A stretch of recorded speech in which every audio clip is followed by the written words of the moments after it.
বিসমিল্লাহির রহমানির রহিম। আসসালামু আলাইকুম। কেমন আছেন সবাই? আশা করি ভালো আছেন। আলহামদুলিল্লাহ আমিও ভালো আছি।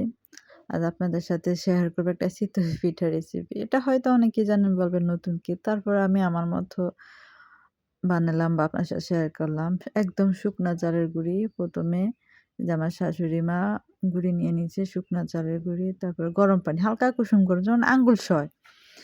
এরকম গরম পানি নিয়ে নিবেন। তারপরে এই যে এরকম একটা কাই তৈরি করবেন।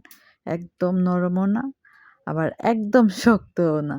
এই যে দেখতে পাচ্ছেন ঠিক এরকমভাবে একটা কাই তৈরি করবেন। এই যে কুসুম গরম পানি মানে একটা আঙ্গুল দিলে যে আঙ্গুল সয় ঠিক এরকম পানি নিবেন। একদম বেশি গরম পানি নিলে কাইটা সিদ্ধ হয়ে যায়, পিঠা ভালো হয় না, ভিতরে কাঁচা, কাঁচা থাকে। এরকম নেবেন। তারপরে যার যেরকম হাতে সময় থাকে ১ ঘন্টা, ০.৫ ঘন্টা, ২ ঘন্টা রেস্টে রেখে দিবেন। তারপরে হালকা সেই আগের মতো গরম পানি করে মানে আঙুল সয় এরকম হালকা কুসুম গরম পানি করে আরেকটু পানি দিবেন। মানে চিতই পিঠার বানানোর মতো যেরকম একটা পাতলা কাই হয় বা বেটার হয়, এরকম একটা তৈরি করবেন। এই যে দেখেন এরকম, ঠিক এরকম হবে। বেশি পাতলাও না, আবার বেশি শক্তও না, মানে এরকম হবে। তারপরে এই যে চলে আসলাম চুলায়, মাটির চুলায়। হয়তো মাটির সাজ ছিল না, লোহার সাজ আছে, এজন্য লোহার সাজে তৈরি করতেছে। গ্যাস দেওয়ার কারণ হচ্ছে যে মানে ওই যে চামচ দিয়ে দিতে গেলে নিচে পড়ে, অপচয় হয় বা আশেপাশে পড়ে, খারাপ দেখায়। এজন্য চামচে করে গ্লাসে নিছি, তারপরে গ্লাসে করে সাজে দেওয়া হচ্ছে। এই যে দেখেন, তারপরে একটা ঢাকনা দিয়ে ঢেকে দিবেন। মানে দেওয়ার সাথে, সাথে ঢাকনা দিয়ে ঢেকে দিবেন। তারপরে এই দেখেন মাশাআল্লাহ, মাশাআল্লাহ দেখেন কত সুন্দর হয়েছে। অনেকগুলা ছিদ্র, তারপর ফুলকো, ফুলকো হয় মাশাআল্লাহ।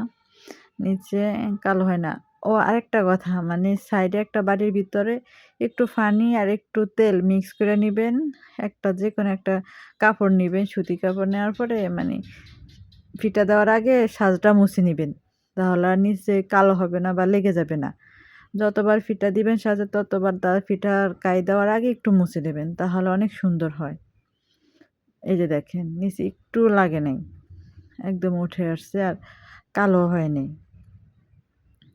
এটা কিন্তু করবেন, এটা করতে ভুলবেন। এই যে আরো একটা বানিয়ে দেখালাম।